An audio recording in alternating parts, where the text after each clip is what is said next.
Good morning, everyone. This is Joe Welsh from Core Restaurant Marketing with me, Restaurant Marketing. Today, I have with me Pete Kane, who's a reputation specialist in the Atlanta, Georgia market. How you doing today, Pete? Awesome. Glad to be on the show. It's a wonderful summer so far. Weather's been very good. Yep. Okay, Pete, what we want to do is talk about reputation management, not only for restaurants, but also for business in general, because I know you work across all different platforms. So I guess my question, very first question to you is just give a little explanation about what you do, how you do it, those kinds of things. Yeah. So I've been in marketing for years, but I over the last few years I've kind of narrowed it down to reputation. I'll look at, something like the 80/20, and I say I've done paid advertising, social media, websites, all the marketing of today. But there's nothing more important than reputation because it's too easy for people to have access to us today through the internet. So when it comes to reputation, we would always say, well, I build my business through word of mouth. And that's good. That's great. But word of mouth is your reputation. So you have to, as a restaurant owner, as a business owner, you have to be aware of what people are saying to you. And once they do see that, are they willing to do business with you? And today it's all digital. Well, I think that's kind of leads to my next question that today it's digital. 5 years ago, it was something else. 10 years ago, it was neighbors to neighbors. Why don't you just kind of go through that evolution a little bit and kind of some insights as to where is it going to be 2 years from now, 3 years? Well, I think it's never going to go away, the easy access to our information or our business. But where I see it going is people get smarter about how they build their reputation. Let me give you a case in point. If you're a business that asks for reviews, that's kind of like me trying to sell you. We all know if somebody's trying to sell you, the barriers go up. So what you have to do is focus your staff, your everybody in the business that you're in on wowing the customer. If you wow the customer, they're going to lean into you, but you still have to make it easy for them to have access to giving you a review. So you do something that's automated where, let's just say you're an HVAC, and that's because I do some business in that niche. It's not when you're doing business. So you're fixing the air condition of a customer, and you're in there and they're sweating because the air conditioning isn't working. And then as soon as you get it working, it still isn't cool. But you're asking, hey, would you give me a review? They just want their air condition fixed. So the timing is not right. The timing would be the next day when you would send them something maybe by email. That's the best. That you would ask for their feedback. And so they're so pleased that you did such a great job. They're wanting to give you a review and build your reputation.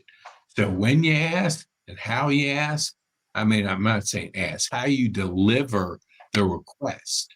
Don't ask, just wow your customer. You may have targeted or answered this in one way, shape, or form, but why is it important to restaurants or other businesses? Well, I think when because today every review that you get for your restaurant and that people write something in it, like I had the best steak that I've ever eaten at Ruth Chris, so to speak, whatever it is. The word steak, and if it says Ruth, becomes keywords. So over time, you can you can tell Google what are the keywords that people are saying about it. It might be a lobster dip, it might be a soup, it might be a salad. So when people mention that in their review, that is important over time. And it's so important that we've had some HVAC people over about 3 years that are getting about $60,000 a month in what they would pay for Google Ads. So the SEO value in reviews, or let's just say your reputation, is very, very important because that information goes into that big algorithm that Google has that decides who are they going to put in the top three when they search for Italian restaurant in Atlanta. They want you want your restaurant to appear there. And the way you do it is through your reputation and knowing how, let's just say, Google scores you. That's interesting, Pete. The using your reputation as a marketing tool Yes. is really an aspect that, I'll be honest, most restaurants don't even think of that concept at all. They're just hoping to get a good review, but don't even see how it can be good for a marketing tool for their business. Do you see reputation management solving problems for a business? Oh yeah. So if you have some issues that you may not be aware of, now you should, but let's just say you have 10 restaurants and you can only be in so many. You'll see things pop up. And I encourage my clients that when you get a negative review, don't run from it, run to it. See why that person gave you a review, answer them honestly, but realize that the customer is going to be paying your bill. And if you can't please the customer, then those things can fall through the cracks. So be aware from a marketing standpoint and from an operational standpoint. Listen to your customer. Pete, I know you gave us one example about an HVAC. Can you give us another example of how one of your customers has successfully used reputation management? Yeah, it's in the electrical. I mean, I don't have as many restaurants. I don't have any clients that are restaurants, but I've had all different verticals. And the fundamental principles are the same. You got to please the customer. You got to, wow them. You got to deliver fantastic services. So I have an electrical company that put a focus a couple of years ago with us on reviews. So he talked to the staff on a regular basis. He let them know that, hey, reviews are important. They're very important. So that put that focus on reviews. Well, he's achieved over 500. He's got business person of the year, Powers Electric, and he's gotten a lot of good. He ended up getting the Tesla account, which they install electrical charging stations in the homes. So I'm sure Tesla was looking at who do we want to, select in a market.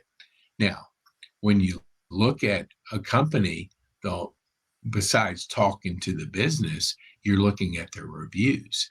So they see business of the year, they see 500 plus reviews. Their conclusion is 500 people can't be wrong.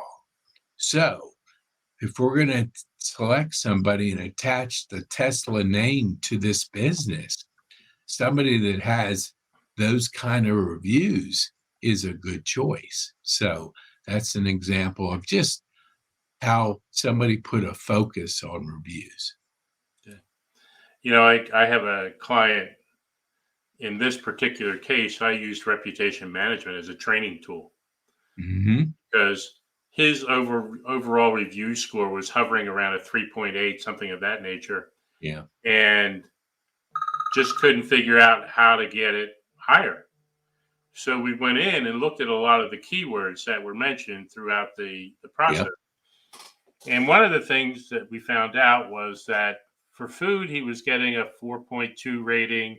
Service was a 4.4 rating. but for bar, he was getting a 3.2 rating. Wow. That drew it all down. Now, Yeah.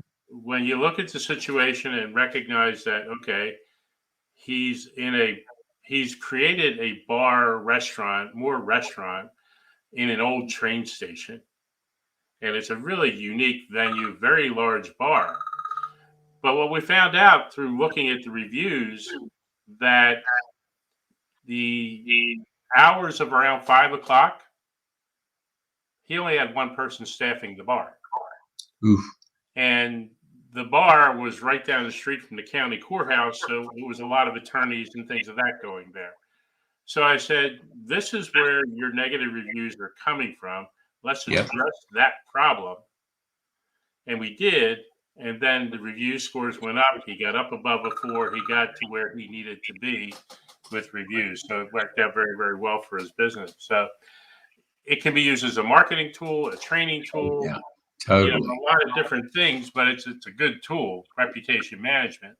So my advice is similar to yours: is work with it as you can to help grow your business in many ways. So Yeah, there are people that are deciding to do business with a restaurant, and they put up when they search, they put, over a 4.0, something you have little words that you can narrow down your search.